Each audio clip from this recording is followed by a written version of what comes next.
So let me start from for today's lecture. देखो बेटा, आज हम शुरू करेंगे। सबसे पहली बात हम पढ़ेंगे कि वेपर प्रेशर क्या होता है, कौन कौन से फैक्टर्स पे वेपर प्रेशर डिपेंड करता है। ठीक, वेपर प्रेशर क्या होता है, कौन कौन से फैक्टर पे वेपर प्रेशर डिपेंड करता है बेटा। ठीक, एज वेल एज हम उसके ऊपर बेस्ड लॉ के बारे में पढ़ने की कोशिश करेंगे। तो बेटा हमने पढ़ना है व्हाट इज वेपर प्रेशर। तो पहली चीज हमारे पास है कि what do you mean by vapour pressure. Vapour pressure का मतलब क्या होता है। See it is very simple to understand what is vapour pressure. मान लो आपके पास एक वेसल है बेटा, see this is a vessel. अब इस वेसल के अंदर बेटे मैंने कुछ लिक्विड रखा हुआ है, ठीक है जी। से यहां पे मैंने कोई लिक्विड रखा हुआ है और ये लिक्विड के सरफेस के मॉलिक्यूल्स हैं, ये लिक्विड के सरफेस के मॉलिक्यूल्स हैं। जैसा कि हम जानते हैं कि सरफेस के molecule tends to escape from the surface. जो सरफेस के मॉलिक्यूल होते हैं वो सरफेस से एस्केप हो जाते हैं, यानी उसमें इवेपोरेशन हो जाती है, यानी उसमें इवेपोरेशन हो जाती है। अब जब वो इवेपोरेट हो जाएंगे, they will come in this place, ये खाली जगह पे यहां पर आएंगे। ठीक है बेटा, देखो बेटा ऑब्वियसली ये यहां पे अपनी जगह पे खड़े हुए नहीं रहेंगे, दे कीप ऑन मूविंग। और मूव करते करते ऐसा हो सकता है कि वो जाके इससे टकराएं। तो जैसे ये इस मॉलिक्यूल से टकराएंगे तो हो सकता है ये वाला मॉलिक्यूल जो है ये इनको पकड़ ले due to force of attraction. Obviously solvent और सॉल्वेंट में अपनी फोर्स ऑफ अट्रैक्शन रहेगी कि नहीं। जैसे वाटर है तो वाटर में हाइड्रोजन बॉन्ड रहेंगे कि नहीं। तो ऐसा पॉसिबल है कि ये जो मॉलिक्यूल था जो ऊपर चला गया था आपके पास, वो जैसे सरफेस पे टकराया तो सरफेस के मॉलिक्यूल ने उनको क्या किया, खींच लिया, अट्रैक्ट कर लिया। तो कंडेंसेशन बिगिंस, इससे कंडेंसेशन होगी। हाँ, एक काम और भी हो सकता है, ऐसा भी हो सकता है कि ये वाले जो मॉलिक्यूल हैं, ये वाले जितने भी मॉलिक्यूल हैं जो कि वेपर्स में चेंज हो गए हैं, हो सकता है कि वो अपनी एनर्जी सराउंडिंग को दे दें। अगर सराउंडिंग को दे देंगे तो भी कंडेंस कर जाएंगे। यानी दो चीजें हो सकती है बेटा। देखो सबसे पहले हमारे पास क्या होगा, पहली बात है evaporation takes place, evaporation takes place, ये पहली बात है। ठीक, और दूसरी बात हमारे पास क्या है बेटा इसमें कि condensation takes place simultaneously, condensation takes place simultaneously, simultaneously condensation simultaneously होगी। और जो कंडेंसेशन साइमल्टेनियसली होगी वो क्यों होगी बेटा, why condensation takes place simultaneously, because of two reasons. इसके दो रीजन होंगे कि कंडेंसेशन साइमल्टेनियसली हो। One that vapours are you can say attracted by the surface molecules and you can say they what you can say attract them और अपने पास उसको जोड़ सकते हैं। समझ में आई। सरफेस वेपर्स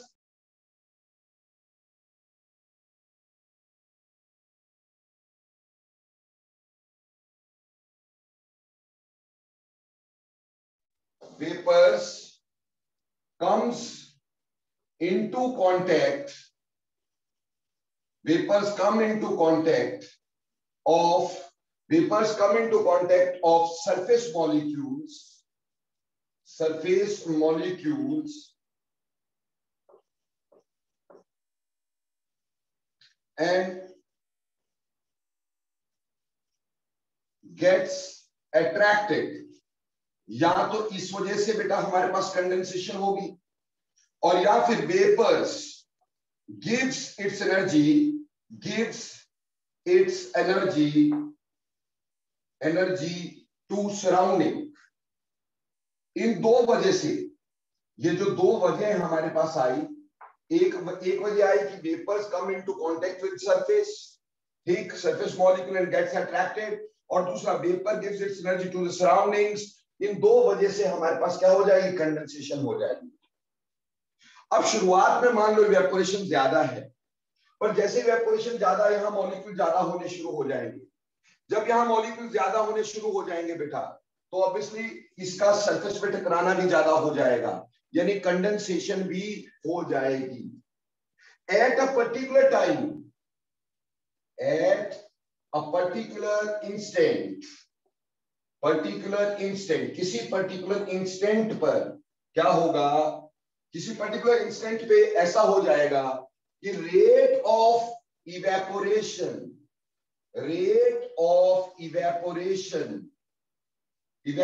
की जो रेट है, that will become equal to rate of condensation. जिस रेट से इवेपोरेशन हो रही है बेटा, उसी रेट से क्या होगी, कंडेंसेशन हो जाएगी, यानी इक्विलिब्रियम इज अचीव्ड। ऐसे पॉइंट पे क्या होगा, इक्विलिब्रियम इज अचीव्ड, यानी rate of evaporation, equilibrium is achieved. और किस तरह का इक्विलिब्रियम है बेटा हमारे पास, ये इक्विलिब्रियम है कि rate of evaporation becomes equal to rate of condensation. तो ऐसा इक्विलिब्रियम अचीव हो गया। जब बेटा ऐसा इक्विलिब्रियम अचीव हो जाता है, तो क्या उस समय यहां प्रेशर चेंज होगा, क्या यहां पे अमाउंट ऑफ वेपर चेंज होगा, जितना इवेपोरेट हो रहा है उतना कंडेंस हो रहा है, तो क्या अमाउंट ऑफ वेपर चेंज होगा, सर नहीं होगा। बेटा अगर अमाउंट ऑफ वेपर चेंज नहीं हुआ, तो क्या वेपर जो प्रेशर कॉज कर रहे हैं वो चेंज होगा, सर नहीं होगा। तो ऐसे समय पे यहां प्रेशर क्या हो जाएगा, कांस्टेंट, और उसी कांस्टेंट प्रेशर को बेटे हम लोग वेपर प्रेशर बोल देते हैं।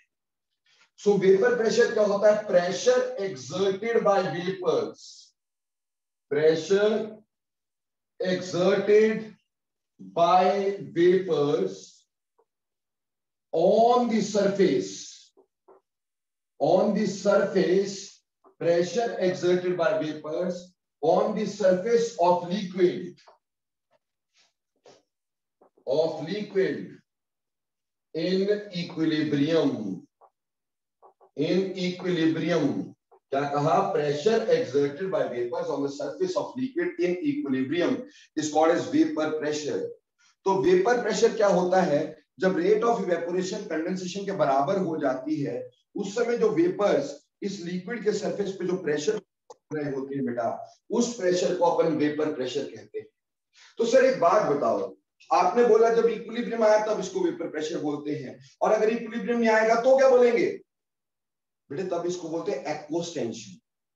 जब तक इक्विलिब्रियम नहीं आता तब तक इसको क्या नाम देते हैं, एक्वस टेंशन देते हैं बेटा। और जब एक बार इक्विलिब्रियम आ जाता है तो उसको हम सरफेस टेंशन बोलते हैं, उसको हम वेपर प्रेशर बोल देते हैं। यानी एक तरह से बोला जाए तो हम ये भी कह सकते हैं कि मैक्सिमम वैल्यू और limiting value of aqueous tension is called as vapor pressure, ठीक, is called as vapor pressure। देखो बेटा, aqueous tension actually water vapour के प्रेशर को बोलते हैं, aqueous tension actually water vapours के प्रेशर को बोलते हैं ना, पर हम यहाँ पे aqueous tension किसी भी वेपर्स के प्रेशर को बोल रहे हैं, किसी भी वेपर्स के प्रेशर को एक नाम दे दिया गया aqueous tension। बोलो क्लियर हो गया। तो जब aqueous tension मैक्सिमम हो जाएगी, यानी उससे आगे चेंज नहीं होगी eight a given set of conditions, तो उसी को हम क्या बोलेंगे, वेपर प्रेशर बोलेंगे। तो vapour pressure is pressure exerted by vapours on the surface of liquid in equilibrium at a given set of conditions. आगे ये भी बढ़ा लीजिएगा, at a given set of conditions, एक गिवन सेट ऑफ कंडीशंस पे, ठीक, हम बोल रहे हैं pressure exerted by vapours on the surface of liquid in equilibrium at a given set of condition, that is called as to be vapour pressure. अब देखो मेरे प्यारे बच्चों, ये जो वेपर प्रेशर होता है, ठीक, ये जो वेपर प्रेशर हमारे पास होता है, ये वेपर प्रेशर हमारे पास किन किन फैक्टर्स पे डिपेंड करता है। तो अगली बात आएगी factors on which vapour pressure depends, factors on which vapour pressure depends. कौन कौन से फैक्टर है जिसपे वेपर प्रेशर डिपेंड करता है, बहुत ही ध्यान से समझना है बेटा इसको, क्योंकि आगे का सारा चैप्टर इसी पे बेस्ड है बेटे। अगर ये नहीं आएगा तो आगे कुछ नहीं आएगा। देखो बेटा, सबसे पहला फैक्टर जिसके ऊपर ये डिपेंड करता है वो होता है nature of liquid. Nature of liquid, liquid का नेचर कैसा है उसके ऊपर वेपर प्रेशर डिपेंड करता है। दूसरी बात जो हमारे पास आती है वो होती है टेम्परेचर, कि भैया टेम्परेचर कैसा है उसके ऊपर भी वेपर प्रेशर डिपेंड करता है। और तीसरी बात आती है बेटा presence of solute, presence of solute, solute की प्रेजेंस से क्या होता है, ठीक है जी, सॉल्यूट के डाल देने से क्या होता है। ये तीन फैक्टर्स हैं जिसके ऊपर हमारा वेपर प्रेशर डिपेंड करता है। याद रखिए इसके अलावा कोई भी और फैक्टर नहीं है जिसपे वेपर प्रेशर डिपेंड करता हो। अब इन तीनों फैक्टर को हम बारी बारी पूरी डिटेल्स में पढ़ने की करेंगे कोशिश, ठीक। तो चलिए बेटा, have you noted this out? Okay, so चलिए अब हम डिस्कस करेंगे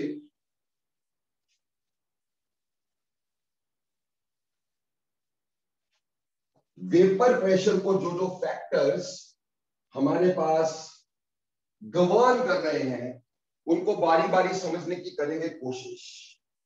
देखो बेटा, सबसे पहली बात, सबसे पहला फैक्टर जो हमने पढ़ा है, हमने बोला first factor is nature of liquid, nature of liquid. Now what do you mean by nature of liquid? Nature of liquid का मतलब क्या होता है? देखो बेटा, नेचर ऑफ लिक्विड का मतलब है intermolecular forces of attraction. So बेटे, more are the intermolecular forces, more are the intermolecular forces, more are the intermolecular forces, more lesser is the evaporation, more are the intermolecular forces, lesser is the evaporation।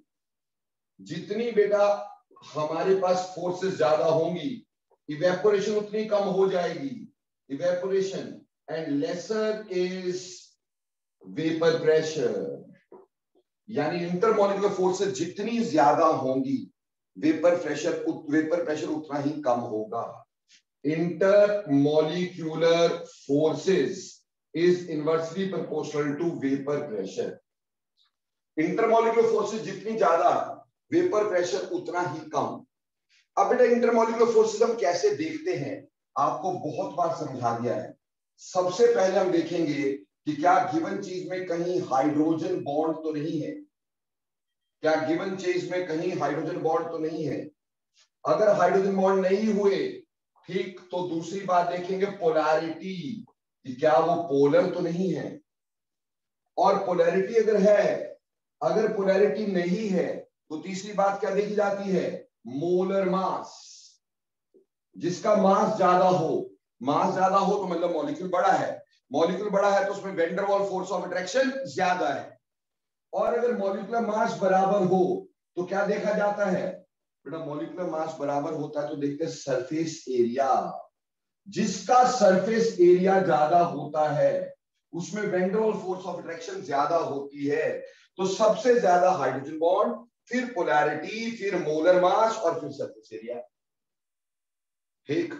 तो बेटा लोग, सबसे पहले हम hydrogen bond, अब इसके ऊपर based पहले ऑर्डर बनाते हैं। जैसे आपको कह दिया गया अरेंज, अरेंज इन द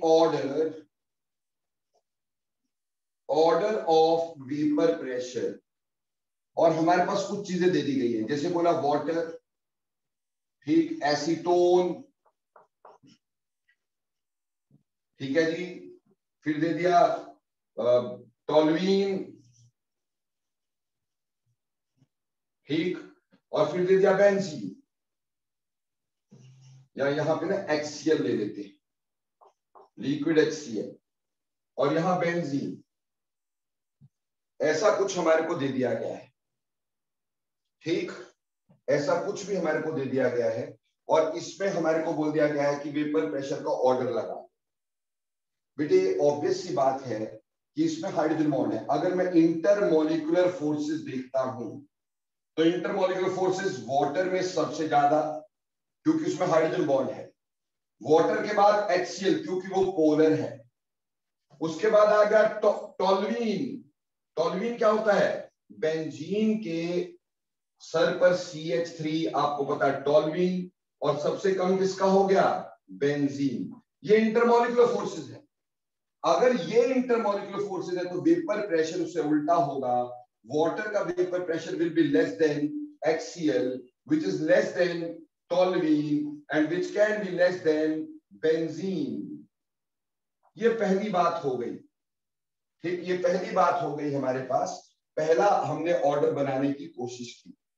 अब इसमें तो नेचर अलग अलग था, हमें ये समझ में आ गया कि इसमें हाइड्रोजन बॉन्ड होंगे और ये पोलर होगा, इनमें पोलैरिटी नहीं होगी तो इसका मॉलिक्यूलर मास ज्यादा होगा, ठीक। अब मान लो अगर आपको ऐसे बोल दिया जाता, ये पहला क्वेश्चन मैंने यहां पे किया, पर मान लो अगर आपको दूसरा क्वेश्चन कुछ ऐसे दे दिया जाए, बोला जाए एक तो है इथाइल एल्कोहल, इथाइल एल्कोहल, दूसरा है इथाइलिन ग्लाइकोल, दूसरा है इथाइलिन ग्लाइकोल, इसको ग्लाइकोल बोलते हैं, और तीसरा है ग्लिसरॉल, ये तीसरा ग्लिसरॉल है बेटा, ठीक है जी। ये है इथाइल अल्कोहल,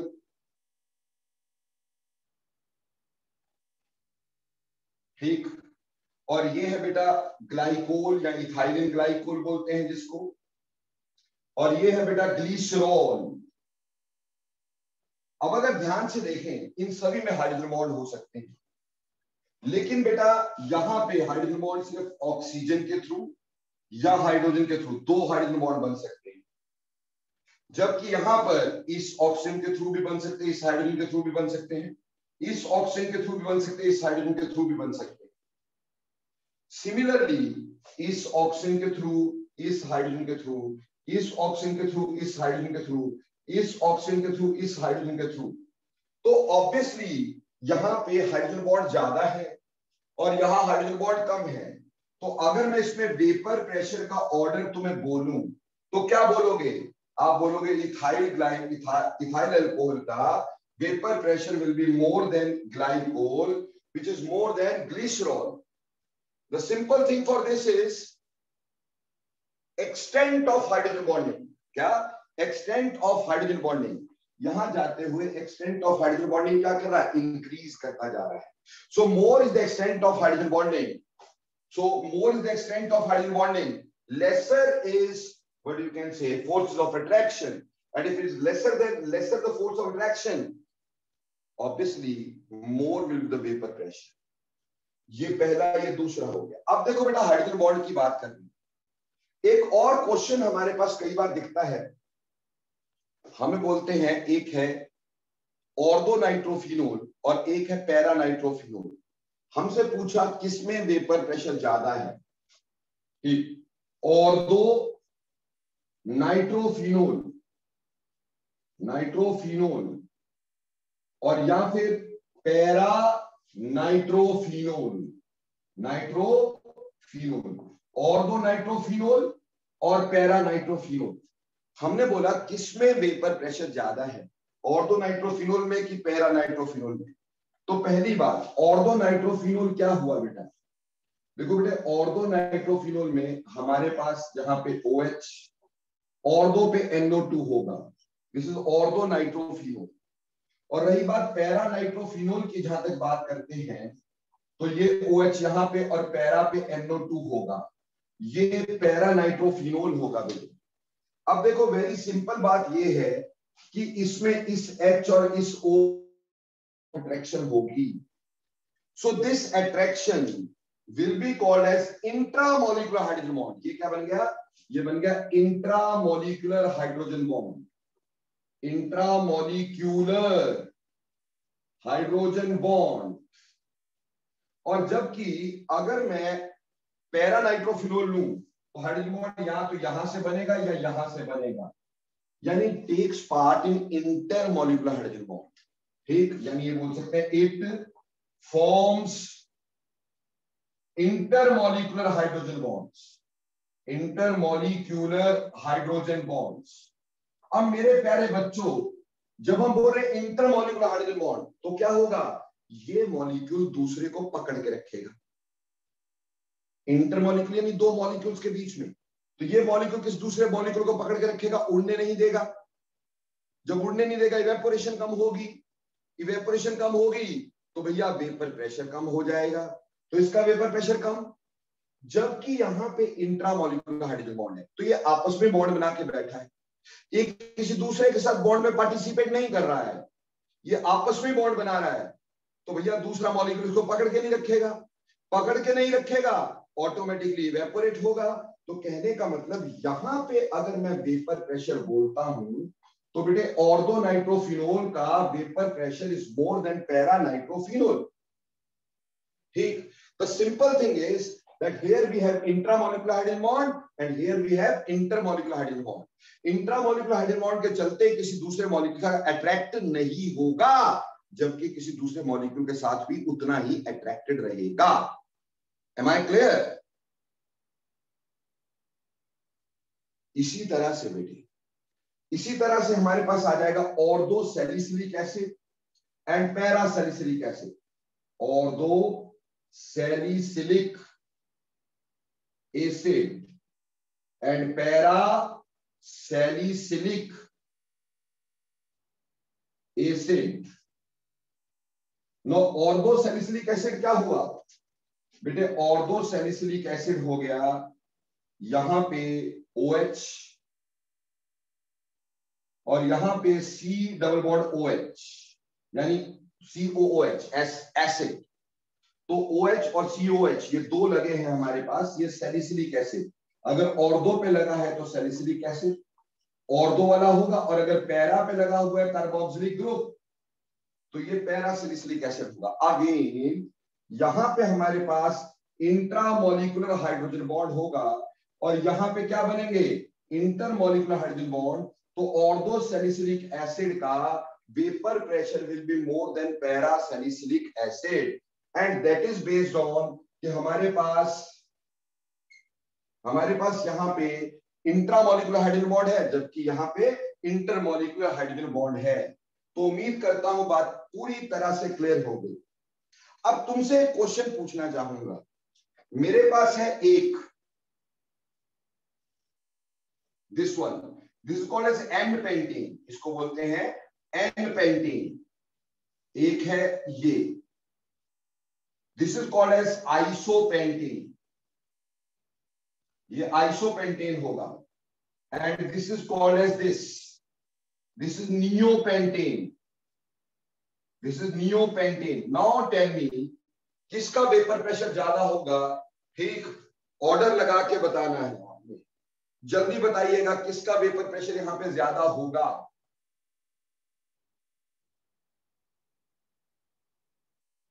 बिल्कुल सही बेटा, नियोपेंटेन का मोर देन आइसोपेंटेन, आइसोपेंटेन का more than n pentane. The simple logic, इसका सरफेस एरिया ज्यादा है, जैसे ब्रांचिंग होती है सरफेस एरिया कम होता है, सो मोर सरफेस एरिया। जितना सरफेस एरिया ज्यादा होता है उतनी इंटरेक्शन साइट्स ज्यादा होती हैं, यानी जहां से मॉलिक्यूल इंटरैक्ट कर सकता है उतनी इंटरेक्शन साइट्स ज्यादा, और जितनी इंटरेक्शन साइट्स ज्यादा बेटा उतना ही आपके पास van der Waals force of attraction ज्यादा, और जितनी van der Waals force of attraction ज्यादा वेपर प्रेशर उतना कम। तो उम्मीद करता हूं ये सारी बात नेचर की आपको समझ में आई होगी।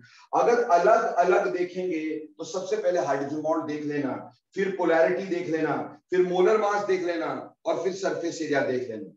अगर सभी में हाइड्रोजन बॉन्ड है तो एक्सटेंट ऑफ हाइड्रोजन बॉन्ड देख लेना है, अगर सभी में हाइड्रोजन बॉन्ड है तो एक्सटेंट ऑफ हाइड्रोजन बॉन्ड देख लेना है, अगर सभी में पोलैरिटी है तो मॉलिक्यूलर मास देख लेना है, अगर सभी का मॉलिक्यूलर मास सेम है तो सरफेस एरिया देख लेना है। So this is how we can easily arrange the things in increasing order or decreasing order of vapor pressure. Hopefully you understood the topic, vapor pressure पे nature of liquid का क्या फर्क पड़ता है। मिटा दूं बच्चों ये,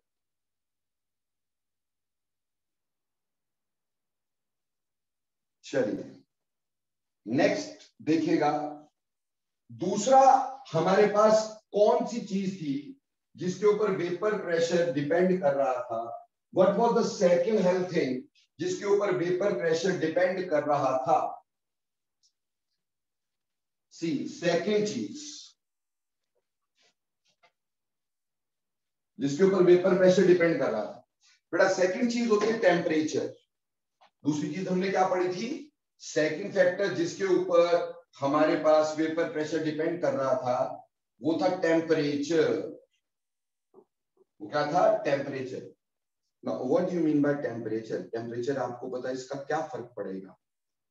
देखो बेटा, टेम्परेचर बढ़ाओगे इवेपोरेशन बढ़ेगी, इवेपोरेशन बढ़ेगी तो वेपर्स बढ़ेंगे, वेपर्स बढ़ेंगे तो वेपर प्रेशर बढ़ेगा। तो ऑब्वियसली ये तो बिल्कुल ही क्लियर है कि vapour pressure is directly proportional to temperature. जैसे तुम टेम्परेचर बढ़ाओगे वेपर प्रेशर ज्यादा हो जाएगा। और बेटा अभी मैंने पीछे आपको इक्वेशन बताई थी कि अगर इसका इफेक्ट देखना होता है तो हमने एक इक्वेशन यूज की थी बेटा, Clausius and Clapeyron equation. I am sorry, Clausius and Clapeyron equation. अब जो क्लॉसियस एंड क्लैपिरॉन इक्वेशन की हम बात करते हैं तो क्लॉसियस एंड क्लैपिरॉन इक्वेशन क्या कहती है? ये कहती है log of P2 upon P1 is equal to delta H of vaporization divided by 2.303 R into 1 by T1 minus 1 by T2। बेटा अगर टेम्परेचर का क्वांटिटेटिव असर निकालना है तो हम इस इक्वेशन से निकाल सकते हैं। बेटा इसके बारे में already we have discussed in detail. ये इक्वेशन कहां से आई थी? मैंने कहा pressure is equal to A into e raise to power minus delta H of vaporisation upon क्या था? R T. इस इक्वेशन से ये आई थी। ये Clausius and Clapeyron equation exponential form में। ठीक, लॉग में हमने इसको पढ़ा था, natural log of P is equal to natural log of A minus delta H of vaporisation upon R into 1 by T, और natural log of e is 1। तो मैंने आपको इसका ग्राफ भी समझाया था बेटा पहले ही। ये सब पहले हो चुका है हमारे पास। It's not the first time I am doing this. Almost third fourth time में यही बात बता रहा हूं। यहां पे नेचुरल लॉग ऑफ पी और 1 बाय टी का ग्राफ, इसका ग्राफ का कर्व, हमें यहाँ पे ग्राफ की स्लोप पूछी जाती है। तो बेटा y is equal to C plus M X, ये इक्वेशन स्ट्रेट लाइन की इक्वेशन है। और हमें पता है कि यहाँ पे स्लोप जो आ रही है वो नेगेटिव स्लोप आ रही है, और स्लोप नेगेटिव होने की वजह से the slope will be like this. ठीक है जी, and this negative slope will be equal to delta H of vaporization upon R. This negative slope is equal to delta H of vaporization by R. अगर इसको ऊपर बढ़ा देते तो बेटा यहाँ पे आपका नेचुरल लॉग ऑफ ए आ जाता, जो कि कांस्टेंट है, जो नेचर पे डिपेंड करता है। ठीक, दैट इज इंटरसेप्ट। अब हमें ये भी पता था कि अगर मैं इस पे एक राइट एंगल ट्राइंगल बना लेता हूं तो टेंजेंट थीटा स्लोप के बराबर होता है। So this can be easily, delta H of vaporisation can be also calculated by using this tangent theta. But ये नेचुरल लॉग का ग्राफ हमारे पास यूज नहीं होता। हमारे पास कौन सा होता है? लॉग टू द बेस 10 का। तो इसको लॉग टू द बेस 10 में कन्वर्ट करते हैं तो multiplied by 2.303 log of P is equal to 2.303 log of A minus delta H of vaporisation upon क्या आएगा? R into 1 by T. अब इसको रेशनलाइज करने के लिए सारी इक्वेशन को 2.303 से डिवाइड कर देंगे। तो यहां क्या 2.303 से डिवाइड हो गया, यहां पे भी 2.303 से डिवाइड हो गया, और यहां पे भी 2.303 से डिवाइड हो गया। ठीक है जी, तो ऑब्वियसली ये कट गया, यहां से हट गया, ये भी कट गया, ये भी हट गया. तो now the equation changes to log to the base 10p is equal to log to the base 10a minus delta H upon of vaporization upon 2.303 R into 1 by T. तो अगेन अगर इसकी slope देखूंगा सब वही बात आ जाएगी. ये पहले बहुत बार बता चुका हूं बेटा. log to the base 10p और 1 by t में अगर ग्राफ ढूंढोगे तो बेटा this will be again a straight line equation to us. y is equal to c plus mx.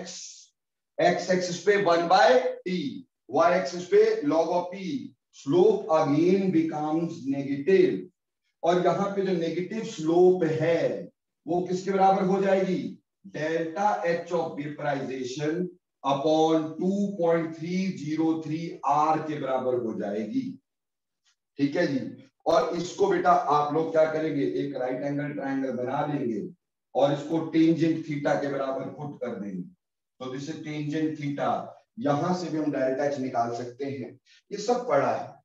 और ये इक्वेशन इन्हीं से हमने डिराइव की by taking two different temperatures and at that two different pressures are there. Clear? अब इस पे question इस तरह का आ सकता है कि at 30 degree Celsius vapor pressure of a liquid, vapor pressure of a liquid is 500 torr and at 50 degrees Celsius the vapor pressure of liquid is 560 torr. Find the enthalpy of vaporization. Find the enthalpy of vaporization. इस तरह का question हमारे को आ सकता है. ठीक. तो भैया हमारे पास जो P1 है वो है 500 टॉर और जो P2 है वो है 560 टॉर. ठीक है जी. जो हमारे पास T1 है, टेम्परेचर T1, वो हमारे पास 30 प्लस 273 कितना हो जाएगा? 303 केल्विन. और वहीं पे T2 जो आ जाएगा वो आ जाएगा 50 प्लस 273 यानी 323 केल्विन. ये दो टेम्परेचर, दो प्रेशर आ गए. Put this here. log of 560 upon log of 500 upon 500 is delta H of vaporization which you have to calculate, divided by 2.303. R की value 8.314 into 1 by 500 minus 1 by 300 rather 303 or 323. Now solve this for delta H and you can easily calculate the answer for delta H. Isn't it बच्चे? Clear? यहां से delta H निकाल लीजिएगा. ठीक, निकाल लीजिएगा, यहां से सॉल्व कर दीजिए. सर एक बात नहीं समझ में आई, क्या हम टेम्परेचर इसको प्रेशर को टॉर में ही रहने दें? बेटा किसी भी हेल यूनिट में दिया हो कोई फर्क नहीं पड़ता क्योंकि रेशो है. प्रेशर वैसे ही कैंसिल आउट हो जाना, उसके यूनिट कैंसिल आउट हो जाने हैं. तो यूनिट जो मर्जी दिया हो उससे फर्क नहीं पड़ेगा, उससे फर्क नहीं पड़ेगा. ठीक, सिर्फ यहां पे 8.314 लिखना है तो एसआई में ही आंसर आए. अब इस क्वेश्चन में हमारे को डेल्टा एच भी दिया, उसका दो डिफरेंट टेम्परेचर दिया, उसके एक प्रेशर दिया, उसका दूसरा पूछा होगा कि भाई 30 डिग्री से 50 डिग्री तक जाते हुए कितना हमारा वेपर प्रेशर चेंज होगा जब डेल्टा एच 44 किलोजूल पर मोल है. That you can do now. ठीक, तो ये था effect of temperature on vapour pressure. Vapour pressure पे इफेक्ट ऑफ टेम्परेचर क्या होगा? क्वालिटेटिव क्वांटिटेटिव दोनों आइडियाज मैंने तुम्हें दे दिए. बोलो बेटा, गॉट इट और नॉट?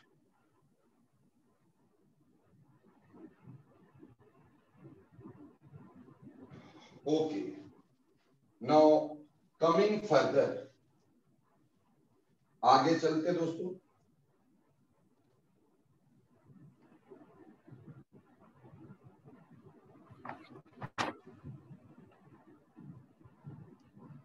अब टेम्परेचर से जो अगला फैक्टर था, थर्ड फैक्टर था बेटा प्रेजेंस ऑफ सल्यूट।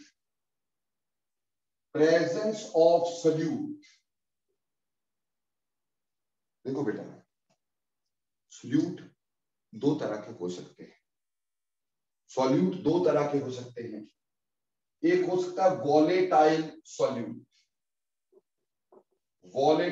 सॉल्यूट, ठीक, यानी विच कैन इवेपोरेट, ठीक, इटसेल्फ, जो अपने आप भी इवेपोरेट हो सकता है, वो वॉलेटाइल सॉल्यूट हो गया। For example, if we have any liquid solute, if we have any liquid or gaseous solute, तो generally liquid और gaseous solutes are volatile solutes। वहीं पर एक होता है non volatile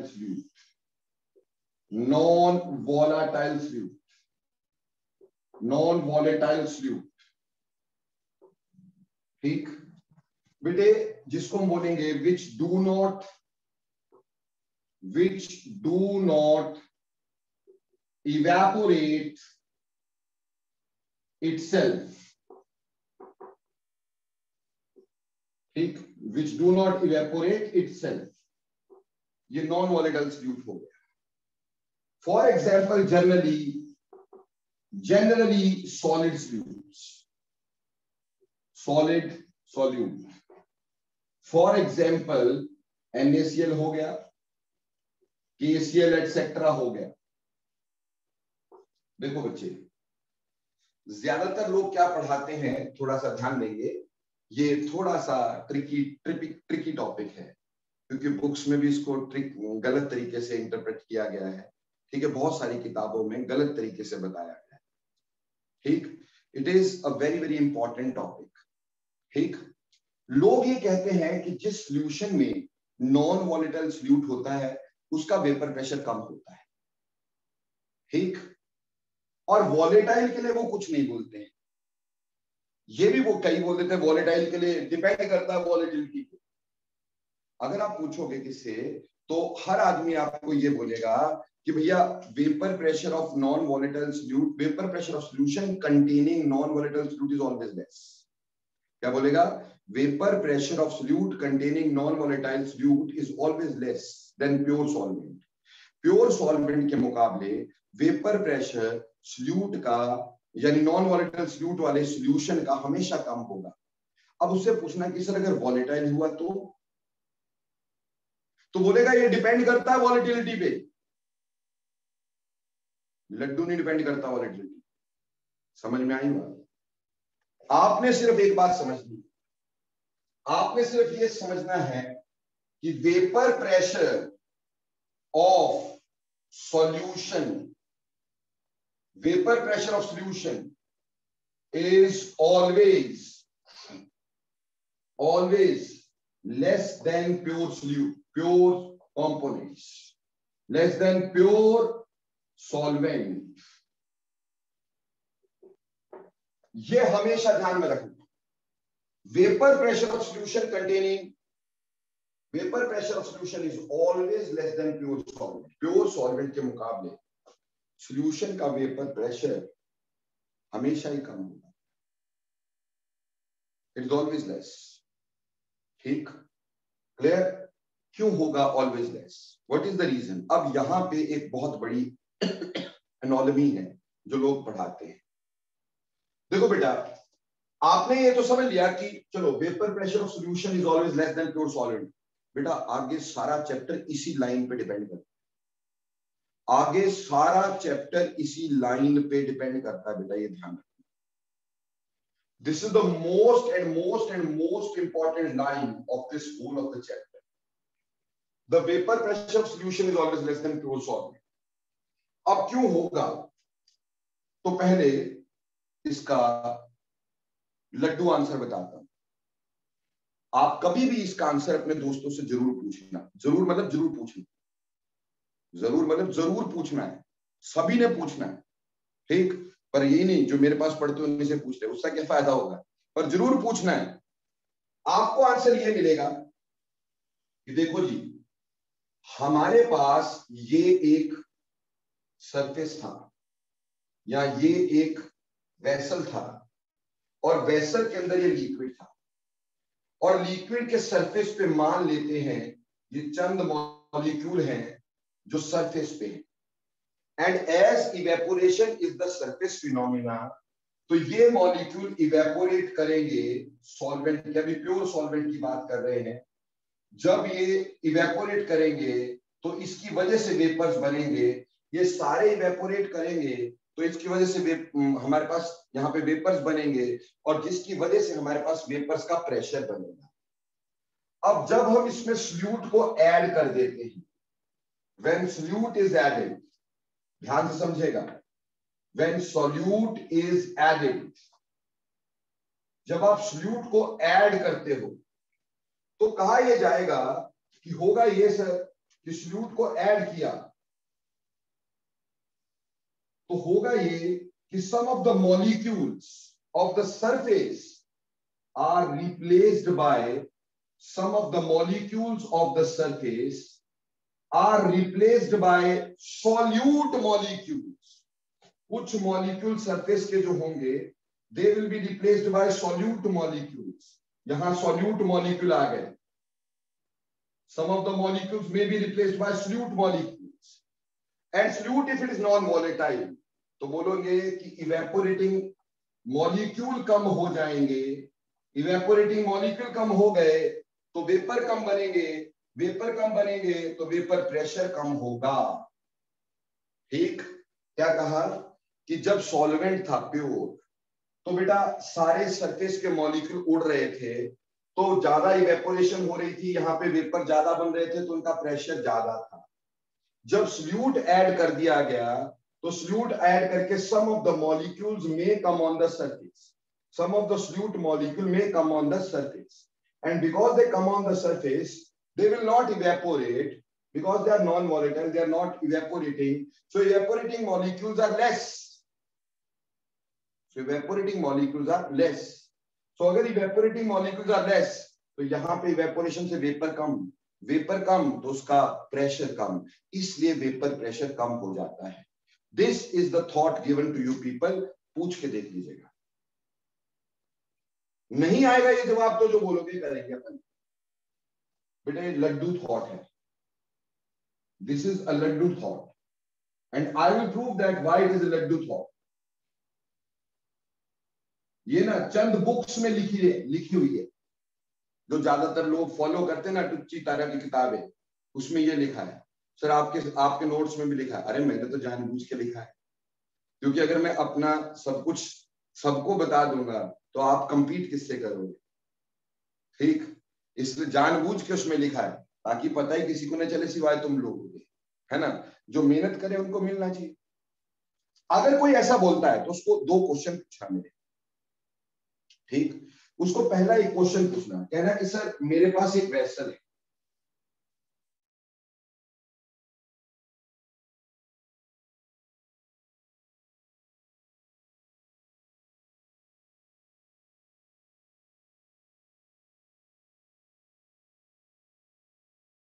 के अंदर मैंने क्या किया सर, कहना कि मैंने इसी वेसल को लिया था, अब इसी वेसल के अंदर मैंने सरफेस के ऊपर, ये सरफेस था, सरफेस के ऊपर एक प्लेट रख दी, सरफेस के ऊपर एक प्लेट रख दी, एक मेटल की स्ट्रिप रख दी with a pin hole in it, जिसमें पिन होल है, ठीक है, ये स्ट्रिप रख दी, ठीक। अब क्या सर यहां का वेपर प्रेशर अलग होगा, क्या यहां का वेपर अलग होगा, क्यों, क्योंकि आपके हिसाब से अगर सरफेस पे मॉलिक्यूल आ जाते हैं तो बेटा इवेपोरेशन नहीं हो पाती, यानी basically vapour pressure becomes a surface phenomena, evaporation is surface phenomena, no doubts, evaporation surface पे डिपेंड करती है, पर क्या वेपर प्रेशर भी सरफेस एरिया पे डिपेंड करता है sir? Does vapour pressure depends upon the surface area? और अगर करता है तो यहां का और यहां का प्रेशर अलग अलग होना चाहिए। अगर करता है तो इन दोनों का प्रेशर अलग अलग होना चाहिए। इधर का और इधर का वेपर प्रेशर अलग अलग होगा, क्योंकि यहां तो पूरा सरफेस है और यहां सिर्फ इतने से एरिया से इवेपोरेशन हो रही है, तो क्या इनका वेपर प्रेशर अलग अलग होगा? अगर वेपर प्रेशर सरफेस एरिया पे डिपेंड कर गया ना बेटा, ध्यान से समझना मेरी बात को, अगर वेपर प्रेशर सरफेस एरिया पे डिपेंड कर गया तो आपको पता होना चाहिए कि boiling point is the temperature at which vapor pressure becomes equal to atmospheric pressure. Vapor pressure becomes equal to atmospheric pressure. वो पर्टिकुलर टेम्परेचर है जब वेपर प्रेशर एटमॉस्फेरिक प्रेशर के बराबर हो जाए। तो भैया जहां सरफेस एरिया कम वाला वेसल होगा, इसका मतलब अकॉर्डिंग टू दिस एक्सप्लेनेशन अगर सरफेस एरिया कम वाला होगा आपके पास तो उसका वेपर प्रेशर कम होगा, उसको एटमॉस्फेरिक प्रेशर तक पहुंचने के लिए ज्यादा हीट करना पड़ेगा, तो उसका बॉइलिंग पॉइंट जो होगा वो ज्यादा हो जाएगा। और वहीं पे उसी को अगर बड़े बर्तन में रखेंगे तो सरफेस एरिया ज्यादा होगा, वेपर प्रेशर ज्यादा होगा। अगर वेपर प्रेशर ज्यादा हो गया तो भैया उसको एटमॉस्फेरिक प्रेशर तक पहुंचने के लिए बहुत कम टाइम लगेगा, कम हीट करना पड़ेगा, कम हीट करके उसका बॉइलिंग पॉइंट कम हो जाएगा। तब तो कहना सर, अगर ऐसा है तब तो वाटर का बॉइलिंग पॉइंट अलग अलग वेसल में अलग अलग हो जाएगा। बात समझ में आई मेरी?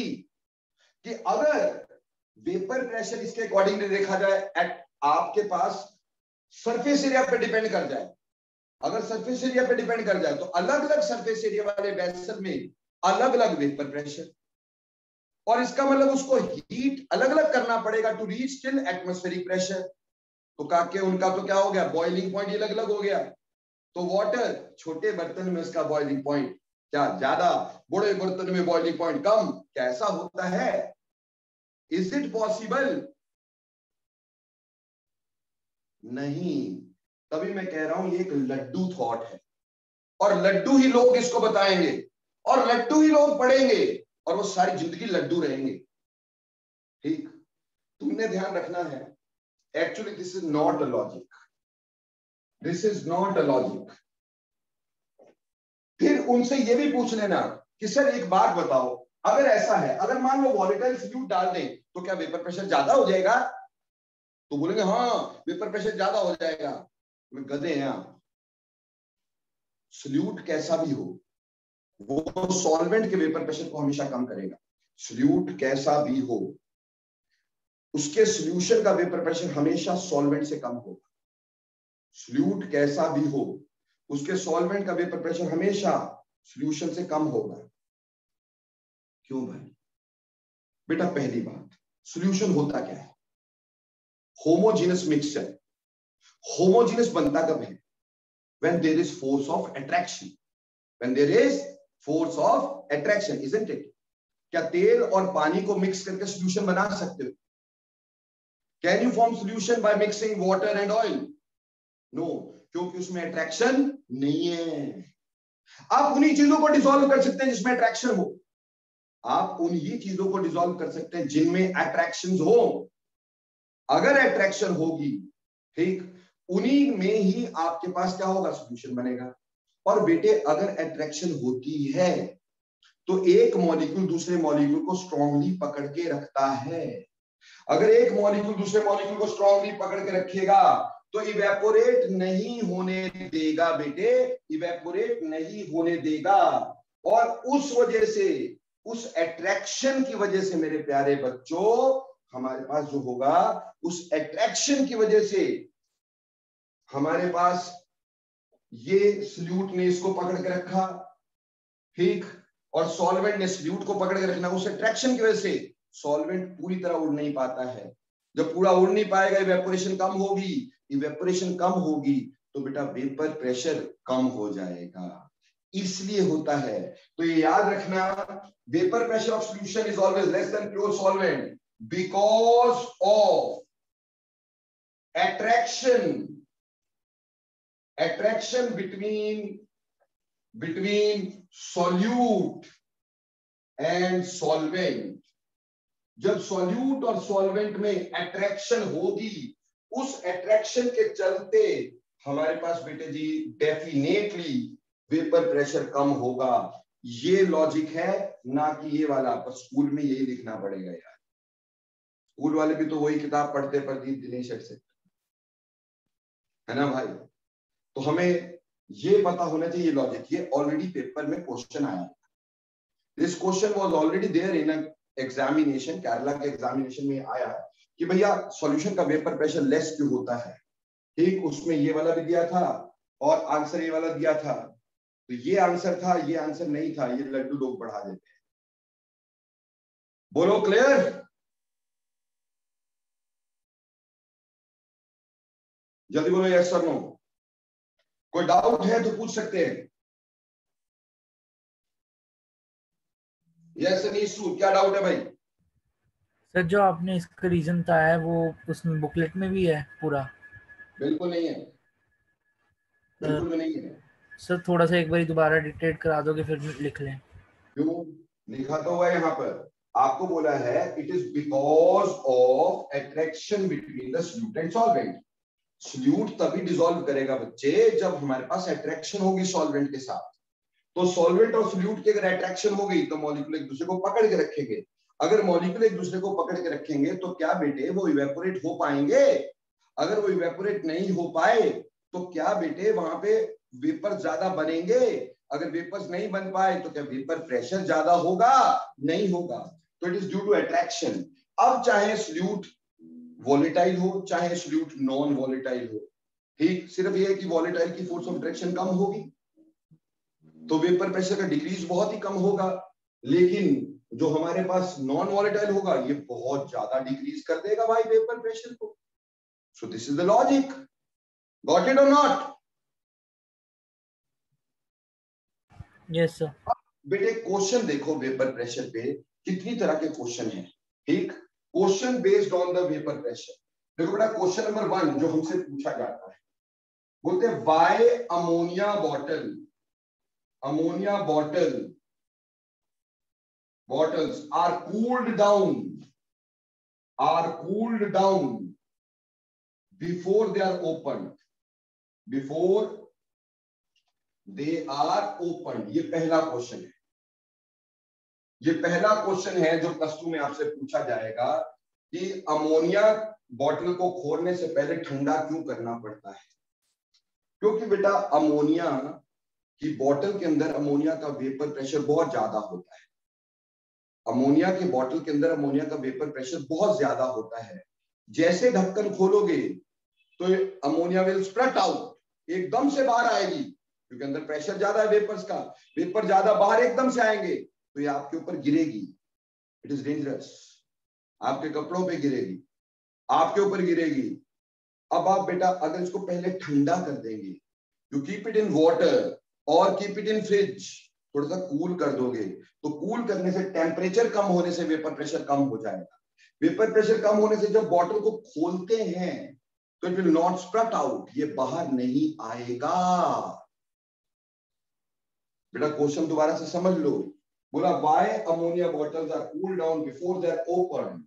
बिकॉज कहना कि अमोनिया का vapour pressure is quite high in a pack bottle, so when we open it it can spurt out. ठीक, एकदम से बाहर आ सकती है, विच कैन बी डेंजरस। आंखों में चलेगी, आंखें खराब भी हो जाएगी। ठीक, तो इसलिए पहले हम उसको कूल डाउन करते हैं। कूल डाउन करेंगे तो उसका वेपर प्रेशर कम हो जाएगा। टेम्परेचर लेस तो वेपर प्रेशर कम, वेपर प्रेशर कम तो वेपर्स कम, वेपर कम तो ऑब्वियसली हमारे पास क्या होगा, वो अमोनिया बाहर स्प्रेट आउट नहीं करेगी। बोलो क्लियर हो गया ये क्वेश्चन का आंसर? ये पहला क्वेश्चन था। दूसरा क्वेश्चन देखो बेटा, वो केमिस्ट्री क्या जो आपके घर वालों को फायदा ना दे सके। आप अपने घर वालों को कोई फायदा ना दे सके तो आप कैसे बता पाओगे आप अच्छी केमिस्ट्री पढ़ते हो?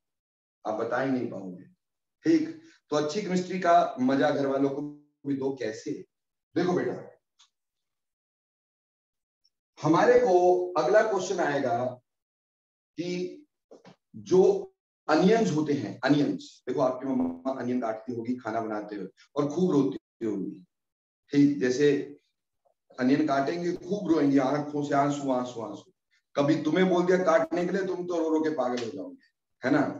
तो आज के बाद ऐसा नहीं होगा, तुम केमिस्ट्री के स्टूडेंट। क्या होता क्या है कि जब अनियन को काटते हैं तो उसके अंदर जो पोर्स बनते हैं उससे सल्फर वेपर्स बाहर आते हैं और सल्फर वेपर्स हमारी आंखों में लगते हैं और जिसकी वजह से क्या होता है, हमें आंसू, हमारे टीयर्स निकलने शुरू हो जाते हैं। आज का प्याज काटने से आधा घंटा पहले उसको फ्रिज में रख लीजिएगा, हाफ एन आवर पहले उसको फ्रिज में रख ले या पानी में रख ले, यानी ठंडा कर ले। ठंडा करेंगे वेपर प्रेशर कम हो जाएगा। अब आप प्याज को काटें, इतना सा भी आंसू नहीं आएगा क्योंकि सल्फर बाहर ही नहीं आएगी। समझ में आई मेरी बात? तो we should keep onions in refrigerator for an half an hour before cutting them. या जो कुक होता है वो फ्रिज में अनियन को रख सकता है आधा घंटा पहले। ठीक, या आप बोल सकते हो उसको वाटर में रख सकते हैं। बेसिक काम है उसका वेपर प्रेशर कम करना, ताकि सल्फर के वेपर्स कम बाहर आए। और जब सल्फर के वेपर कम बाहर आएंगे आपकी आंखों में नहीं लगेंगे, इस वजह से बेटा आपको आंसू नहीं आएंगे। क्लियर हो गया ये क्वेश्चन भी? ठीक, नाउ नेक्स्ट देखिएगा। नेक्स्ट क्वेश्चन हमारे पास जो है यहां पर, ठीक, नेक्स्ट क्वेश्चन देखिएगा।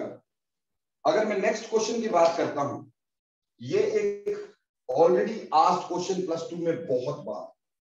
ठीक, हमें क्या दिया गया, हमें बोला कि एक सिलेंडर था, ध्यान देना, एक सिलेंडर था, उस सिलेंडर में एक फ्रिक्शनलेस पिस्टन लगी हुई थी, एक पिस्टन लगी हुई थी और मैंने इसमें कुछ लिक्विड रख रखा था, थोड़ा सा लिक्विड रख रखा था और उसका वेपर प्रेशर मैंने नोट कर दिया था P, vapour pressure was P। ठीक है जी।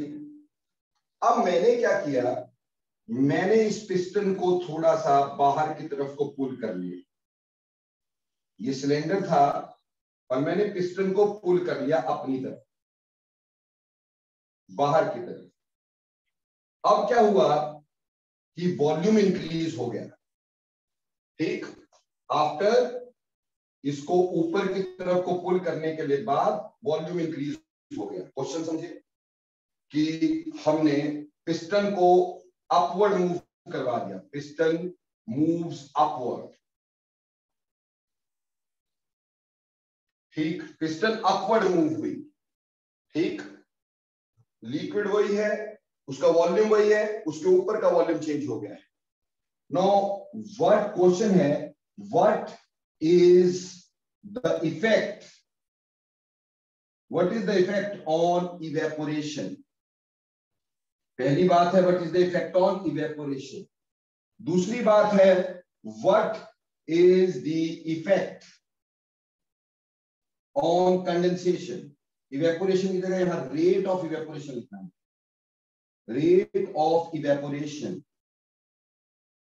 और वहीं पे what is the effect on rate of condensation,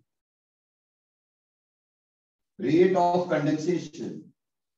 और तीसरी बात है what is the effect on vapour pressure, what is the effect on vapour pressure. ये क्वेश्चन है हमारे पास। नाउ चलिए सबसे पहले इसके बारे में बताइए, what is the effect on rate of evaporation. क्या फर्क होगा? यस नवदीप, आप बताएं कि रेट ऑफ इवेपोरेशन पे क्या फर्क होगा? सर ज्यादा हो जाएगी। ज्यादा हो जाएगी। ओके, सुहानी आप बताएं क्या होगा?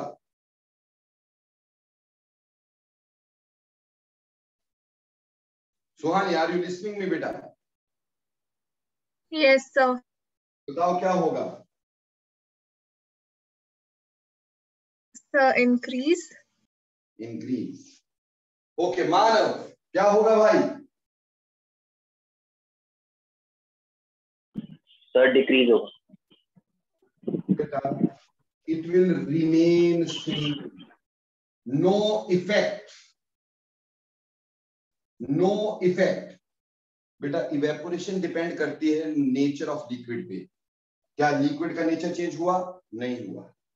इवेपोरेशन डिपेंड करती है टेम्परेचर पे। क्या टेम्परेचर चेंज हुआ? नहीं हुआ। इवेपोरेशन डिपेंड करती है सरफेस एरिया पे। क्या सरफेस एरिया चेंज हुआ? नहीं हुआ। यानी जिन जिन फैक्टर्स पे इवेपोरेशन डिपेंड करती है वो तो चेंज ही नहीं हुए। इसको बढ़ा देने से, वॉल्यूम बढ़ा देने से कोई फर्क नहीं पड़ने का भाई।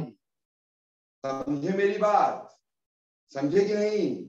सो देयर इज नो इफेक्ट, क्योंकि जो जो चीजें हमारे पास इवेपोरेशन के लिए रिस्पॉन्सिबल होती हैं, evaporation depends upon nature of liquid, that is intermolecular forces. जितनी इंटरमॉलिक्यूलर फोर्सेस ज्यादा, इवेपोरेशन कम। इंटरमॉलिक्यूलर फोर्सेस वही रही क्योंकि लिक्विड वही है, टेम्परेचर वही है, हमने चेंज नहीं किया है। ठीक। और तीसरी बात, सरफेस एरिया भी उतना ही है, हमने वो भी चेंज नहीं किया। सो इफेक्ट कैसे होगा? There is no effect, evaporation का रेट वही रहेगा। ठीक। चलो Rivesh, what is the effect on rate of condensation? Rivesh, what is the effect on rate of condensation?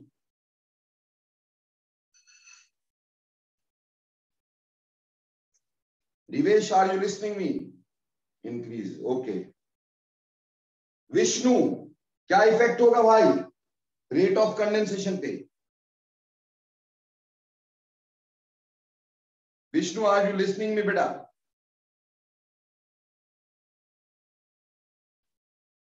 Madhavi ने आंसर दिया है मेरे पास। अक्षत, क्या बताएंगे? दक्ष ने भी आंसर दिया, अनिकेत बार बार आंसर दे रहे हैं, अनुष्का ने आंसर दिया है। तो मजे की बात है कि सारे गलत आंसर है आपके। बेटा इट विल डिक्रीज, ये डिक्रीज हो जाएगा। क्यों डिक्रीज होगी रेट ऑफ कंडेंसेशन? यस मनन, बिल्कुल सही। क्यों डिक्रीज होगी रेट ऑफ कंडेंसेशन? बेटा देखो, पहले तो ये मॉलिक्यूल यहां थे, इनके पास एरिया कम था, ज्यादा टकराते थे सरफेस पे, ज्यादा कंडेंस हो जाते थे। लेकिन अब इनको मूव करने के लिए जगह ज्यादा मिलेगी, इसलिए सरफेस पे कम टकराएंगे। अगर सरफेस पे कम टकराएंगे तो सरफेस के मॉलिक्यूल्स को कैप्चर कम कर पाएंगे, इसलिए कंडेंसेशन की रेट डिक्रीज हो जाएगी। इनिशियली इवेपोरेशन पे कोई फर्क नहीं पड़ेगा, rate of condensation initially decrease हो जाएगी। Now what is the effect on vapor pressure? Yes, Aniket, you tell me what is the effect on vapor pressure here? मानव गलत है भाई, अनिकेत जी गलत है। Yes Anubha, can you tell me बच्चे? सुहानी गलत है बेटा। अनीश जी गलत है बिल्कुल। मनन नैयर सही है, सिर्फ अमन सही है। यस माधवी सही। वेपर प्रेशर पे नो इफेक्ट होगा। आप समझो क्यों बेटा? Vapour pressure is an equilibrium phenomena. Vapour pressure is an equilibrium phenomena. शुरुआत में जब हमने पिस्टन खींचा, इक्विलिब्रियम खत्म हो गया। इक्विलिब्रियम खत्म हो गया, it is no longer vapour pressure, it is aqueous tension. Now gradually जब यहां वेपर बढ़ते जाए, क्योंकि इवेपोरेशन उसी रेट से है, बट कंडेंसेशन कम हो गई, तो यहां मॉलिक्यूल धीरे धीरे बढ़ने शुरू हो जाएंगे। जब मॉलिक्यूल धीरे धीरे बढ़ने शुरू होंगे तो यहां पे क्या होगा? एक समय पे दोबारा इक्विलिब्रियम आएगा, एक समय पे दोबारा इक्विलिब्रियम आएगा, और फिर वेपर प्रेशर रिकॉर्ड होगा। अब एक बात बताओ, वेपर प्रेशर 3 फैक्टर में पढ़ाया मैंने। पहला फैक्टर बोला नेचर ऑफ लिक्विड। क्या यहां नेचर ऑफ लिक्विड चेंज हुआ था? नहीं। दूसरा फैक्टर टेम्परेचर। क्या टेम्परेचर चेंज हुआ था? नहीं। तीसरा फैक्टर था प्रेजेंस ऑफ सॉल्यूट। क्या हमने कोई सॉल्यूट डाला था? नहीं। तो जब कोई फैक्टर जो इफेक्ट करते हैं वही चेंज नहीं हुए, तो वेपर प्रेशर कैसे चेंज हो सकता है? Vapour pressure will not change. फर्क सिर्फ यही होगा कि पहले इक्विलिब्रियम क्या हो जाएगा? इक्विलिब्रियम डिसअपियर हो जाएगा, उसको वेपर प्रेशर नहीं बोलेंगे बेटा अपन। ठीक। धीरे धीरे जब इक्विलिब्रियम दोबारा मेंटेन हो जाए, तभी तो मैंने अभी तक नहीं मिटाया कि vapour pressure is pressure exerted by vapours on the surface of liquid in equilibrium. ठीक, तो इक्विलिब्रियम आने तक उसको वेपर प्रेशर बोलोगे नहीं। इक्विलिब्रियम अगर आया तो सेम कंडीशंस है तो सेम जगह पे आएगा वेपर प्रेशर। आपको पता है इक्विलिब्रियम कांस्टेंट की वैल्यू चेंज नहीं होती जब तक टेम्परेचर को चेंज ना किया जाए। टेम्परेचर हम सेम करके रख रहे हैं, इसलिए वेपर प्रेशर की वैल्यू चेंज नहीं होगी। ये बहुत इंपॉर्टेंट क्वेश्चन है और इसके लॉजिक्स भी मैंने क्लियर किए हैं। बहुत सारे लोग ये क्वेश्चन गलत सॉल्व करते हैं, तो उम्मीद करता हूं बात समझ में आ गई होगी। यस अनिकेत जी, क्या पूछना चाह रहे हो? सर अगर हमने यस यस बोलिए बेटा। Sir am I audible? हाँ, यू आर ऑडिबल बेटे। सर तो अगर हमने यहाँ पे सर टेम्परेचर को कांस्टेंट रखा सर और हमने वॉल्यूम इंक्रीज की सर, तो फिर वहां से प्रेशर डिक्रीज होनी चाहिए ना सर? प्रेशर डिक्रीज हुआ पर क्या वो वेपर प्रेशर होगा तब? Okay sir, yes sir. Pressure तो डिक्रीज हो गया, it again acquires aqueous tension value, यानी वो दोबारा से एक्वस टेंशन हो गया। अब हम इक्विलिब्रियम आने तक की वेट करेंगे, तब तक वेपर प्रेशर नहीं नोट करेंगे। इक्विलिब्रियम जब आएगा वो उसी पॉइंट पे आएगा तो उसकी वैल्यू वही रहेगी, इसलिए वेपर प्रेशर चेंज नहीं हुआ। प्रेशर जरूर चेंज हो जाता है, वो तो है ही है। बोलो क्लियर? Yes sir. तो ये था। अब एक ना क्वेश्चन इस ये जो अभी अभी हुआ ना, जेई मेंस के 2 पेपर हुए हैं, उसमें से एक पेपर में ना एक क्वेश्चन बना के दिया, बोला एक वेसल है, एक वेसल में हमने एक लिक्विड ले लिया, उसको एक चीज के अंदर एनक्लोज कर दिया, और एक दूसरा वेपल दूसरा लिया, उसी लिक्विड में उतनी वॉल्यूम में हमने NaCl डाल दिया और उसको भी हमने एनक्लोज कर दिया। तो आपने बताना था व्हाट इज ट्रू, और ऑब्वियसली उसमें नीचे दिया हुआ था कि वेपर प्रेशर इन NaCl वाले कंटेनर में लेस और मोर, तो ऑब्वियसली सॉल्यूट की प्रेजेंस से वेपर प्रेशर क्या होगा? कम होगा। तो वहां वेपर्स कम होने थे, सिर्फ इतना सा क्वेश्चन था। हमसे ये बोला गया था जैसे प्लेन वाटर है और यहाँ बोल दिया NaCl सॉल्यूशन है, ठीक, NaCl डाल दिया है इसमें। अब बोला यहाँ पे वेपर ज्यादा होंगे कि यहाँ ज्यादा होंगे? ऑब्वियसली यहाँ वेपर्स ज्यादा होंगे, यहाँ का वेपर प्रेशर मोर होगा क्योंकि हमने सॉल्यूट डाल दिया, जिससे वेपर प्रेशर कम हो जाएगा। क्लियर हो गया कि नहीं हो गया? ये रिसेंट 2021 का क्वेश्चन है, ठीक, अभी रिसेंट आया है। तो ये तो था वेपर प्रेशर क्या होता है, कैसे कैसे हम लोग वेपर प्रेशर जो होता है किन किन फैक्टर्स पे डिपेंड करवाते हैं, और कौन कौन से फैक्टर का क्या क्या असर होता है, what sort of questions you can expect on the basis of vapour pressure. But this is a very very important topic बेटा। उम्मीद करता हूं वेपर प्रेशर सभी को क्लियर हो गया होगा।